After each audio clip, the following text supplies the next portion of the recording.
Hello friends, नमस्कार। बजे हैं शाम के 6:30 और मैं हाजिर हूँ आपके सामने। शुभजीत की बगिया में आपका हार्दिक स्वागत है। आज दोस्तों मेरे को क्वेश्चन आया हुआ है, उसके बारे में ही आज सिर्फ चर्चा करूँगी।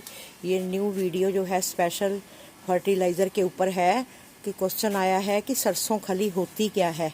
मैं नाम भी बता देती हूँ। मैं स्पेशल आज सारे कमेंट्स पढ़ के अब मैं स्पेशल जो एक मेन जो पॉइंट है ना उसके ऊपर आ रही हूँ। मैक्सिमम ज़्यादा उसी के ऊपर ही पूछा गया है कि सरसों खली होती क्या है और इसका प्रयोग क्यों किया जाता है और इसमें क्या क्या पाया जाता है। सरसों खली और नीम खली में अंतर बताओ।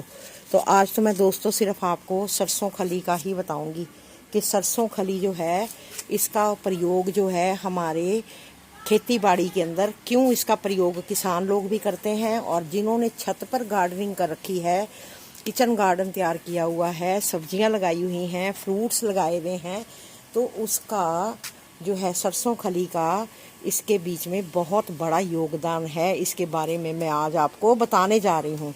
सरसों खली होती कैसी है, पहले तो मैं आपको ये बताऊंगी कि सरसों खली जो है वो किस तरह की होती है। ये देखो, ये है सरसों खली, जिसे बोलते हैं मस्टर्ड केक। ये है सरसों खली, ये जो है इससे बनती है। ये नाज फातिमा जी हैं, आज अगर मेरी वीडियो वो देखेंगे तो उनको पता चल जाएगा। उन्होंने ये स्पेशल क्वेश्चन मुझे किया हुआ है। नाज फातिमा जी, आपने मुझे ये नहीं लिख के भेजा कि आप किस एरिए में रहते हो। ये ज़रूर मुझे कमेंट करके दोबारा ये वीडियो देख के ज़रूर मुझे लिख के भेजना कि आप किस एरिए से हो। मैक्सिमम ये क्वेश्चन ज़रूर आया हुआ है कि ये सरसों खली जो है होती क्या है। ये देखो, ये अपने दाने देखें, ये सरसों के दाने हैं। ये हम अपने किचन में तड़का छौंक वगैरह लगाने के काम भी ये जो है ये दाने आते हैं। और इसी को मशीनों में डालकर जब पिसाई की जाती है तो उसके बाद जो वेस्ट बचता है वो तो तेल बन जाता है। एक तरफ सरसों का तेल निकल आता है और उसके बाद ये इसकी वेस्टेज से ये हमारी सरसों खली जो है ये तैयार होती है। पीछे जो मटेरियल बचता है वो इस रूप में, ये मस्टर्ड केक के रूप में हमें जो मिलता है, और ये हमारे पौधों के लिए बहुत ही फ़ायदेमंद है। तभी इसी करके इसका प्रयोग जो है करते कब हैं, जब हम ये सारे पौधे हमारे लग जाते हैं, हम ये पौधे लगाते हैं, उगाते हैं, तो इनके ऊपर जब शिकायत आती है कि हमारे फूल नहीं आ रहे, फूल आ रहे हैं तो झड़ रहे हैं, है ना, फ्लावरिंग नहीं हो रही हमारे पौधों पे हैं, और कलियां आती हैं तो हमारी सड़कें गल के गिर जाती है, और हमारे जो मिर्ची के पौधे हैं उनके ऊपर फ्लावरिंग नहीं होती। और ये इन दिनों में भी देखो, ये आपको दिखा रही हूँ मैं कैसे लदा पड़ा है ये पौधा। अब ये मिर्चों में कुछ दिनों में भरा हुआ दिखाई देगा। बहुत सारे पौधे हैं मेरे मिर्चों के। लेकिन ये क्यों होता है? एक तो पोषक तत्वों की कमी होती है, जो उनको पौधों को चीज़ें चाहिए वो ज़रूरत के मुताबिक हम नहीं प्रोवाइड कर पाते, ठीक है ना। तो एक मौसम भी पीछे दोस्तों बहुत ज़्यादा गर्म रहा है। ज़्यादा गर्म मौसम होने की वजह से भी जो है पौधों के ऊपर ये प्रॉब्लम आई थी, मेरे भी आई थी। अब वो पौधे देखो अपने आप ही, इनमें अपने आप ही देखो एक बढ़ने की क्षमता होती है। जब ये पौधे पूरे सड़े हैं, इनके पत्ते गल गए थे, सड़ने शुरू हो गए थे, टिप्स सारी जल गई थी इनकी पौधों के पत्तों की, और लेकिन ये दोबारा फिर, अब हमारे तो इधर मोहाली में बरसात नहीं हुई, काफ़ी एरियो में अभी बरसात हो रही है, उसकी वजह से पौधे जो हैं अब लोगों के ठीक हैं, स्टेबल हैं। तो लेकिन गर्मी की वजह से भी ये प्रॉब्लम सबकी आई है कि जो घिया वगैरह लगी हुई थी उनकी कलियां जो हैं उनके ऊपर आके सड़ के गिर रही थी। जैसे ये पेठा है, ये पेठे की बेल है, ये देखो मेरी बिल्कुल सड़ गई थी, ख़त्म हो गई थी, ये दोबारा हुई है। ये देखो दोबारा हुई है, ये सारी जो बेल है ये बिल्कुल ख़त्म हो गई थी। ये देखो कितनी अच्छी हुई है, अब इस पर फ्रूटिंग शुरू होएगी, और ये देखो कितनी अच्छी बेल हुई है। तो ये अपने आप ही पौधे जो है ना, समय के अनुसार जब इनको अच्छे पोषक तत्व देंगे, इनको खाद अच्छी मिलेगी, समय पर नराई गुड़ाई होगी और खाद की मात्रा का ध्यान रखा जाएगा, तो हमें ये प्रॉब्लम जो है नहीं आएगी। अब ये मैंने बताया आपको, ये है सरसों खली, ये सबको समझ आ गई होगी। ये है सरसों खली, इसमें पाया क्या क्या जाता है ये भी मैं आपको बता देती हूँ। इसका प्रयोग जो है हमारे पौधों में क्यों ज़रूरी है, कि किस लिए हम प्रयोग करते हैं। और सर्दियों में इसका प्रयोग जो है बहुत ज़्यादा किया जाता है, ताकि पौधों की ग्रोथ तेज़ी से हो, पौधों को ठंडक मिलती है ना, मिट्टी भी ठंडी हो जाती है, तो उसको गर्माइश देने के लिए गर्म होती है, इसकी तासीर जो है बहुत गर्म होती है खाद की। तो इसको गर्मियों में बहुत ध्यान से देना पड़ता है। एक तो टेम्परेचर ज़्यादा, ऊपर से ये गर्म खाद अगर हम डालेंगे तो पौधे जल जाते हैं। इसमें ये भी मैं आपको बताऊंगी कि किस मात्रा में कितनी देनी है और क्या ध्यान रखना है, और किस मौसम में कैसे इसका प्रयोग किया जाता है।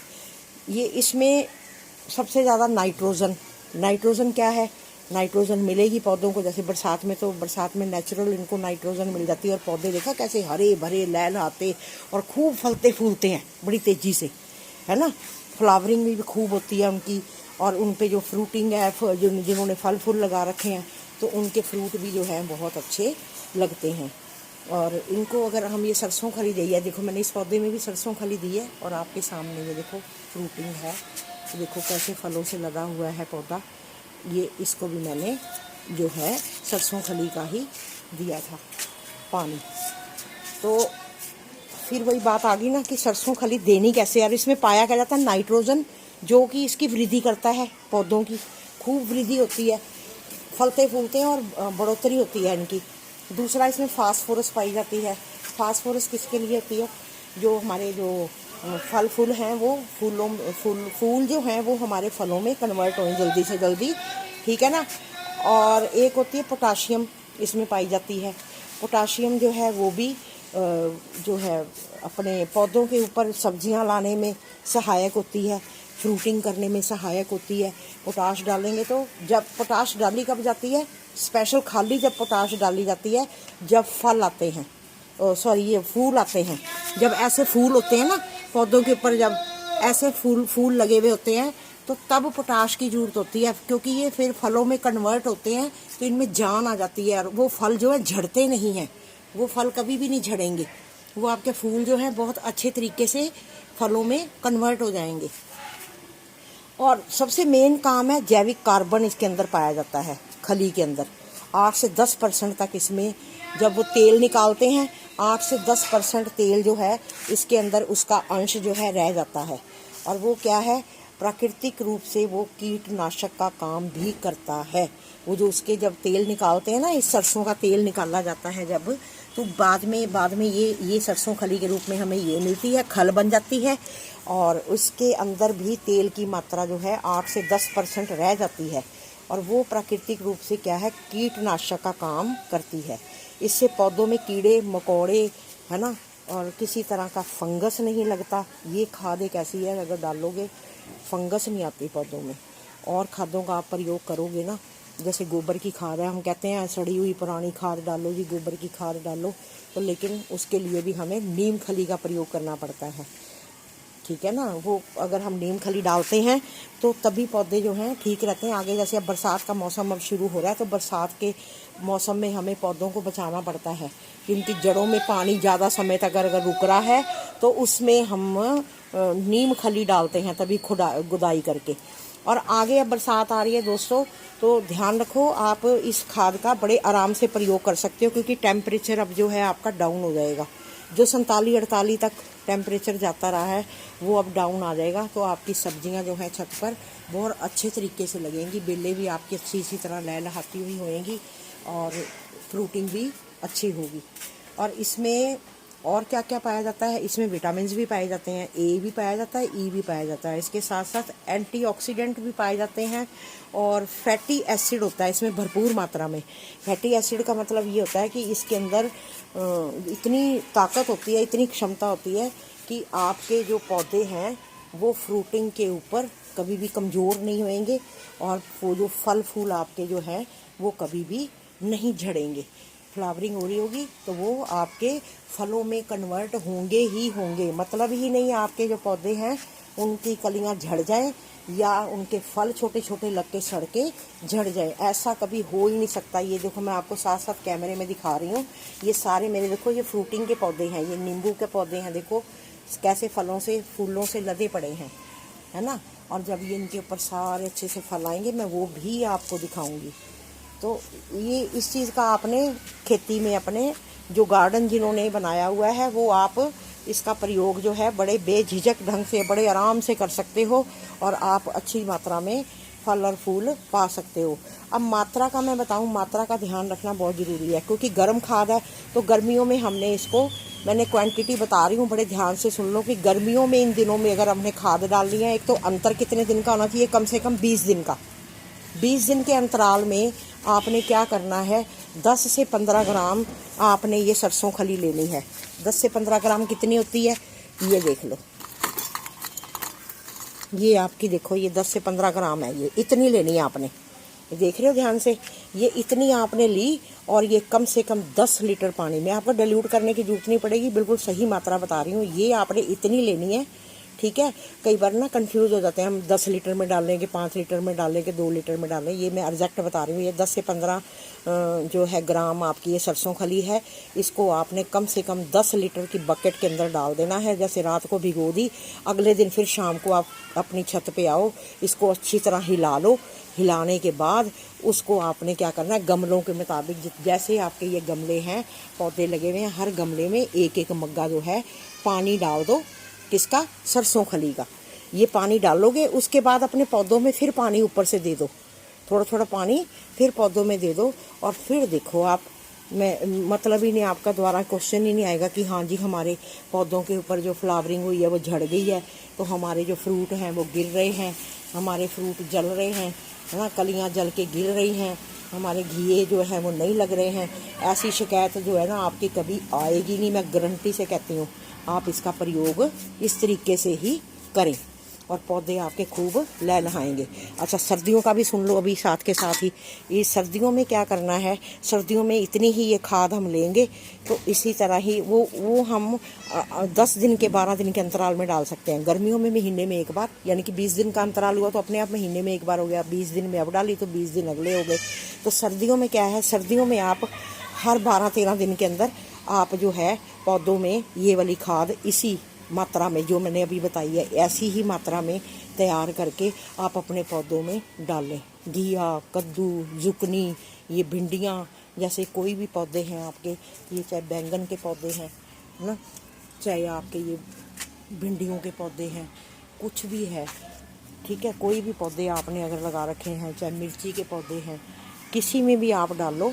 चाहे आपने घर छत पे नींबू लगा रखे हैं, चाहे आम लगा रखा है, चाहे अमरूद लगा रखे हैं, यानी कि मेरे कहने का मतलब है कोई भी फल सब्जियां जिन्होंने छत पे लगाई है, शौक से अपनी बागवानी कर रहे हैं, आप इस खाद का प्रयोग करो, आपको बहुत इसका लाभ मिलेगा। मुझे लगता है कि मैंने इतना क्लियरली और बड़े सिंपली मेथड से आपको बताया है, और मुझे लगता है कोई डाउट नहीं रहेगा कि सरसों खली पूछा गया होती क्या है।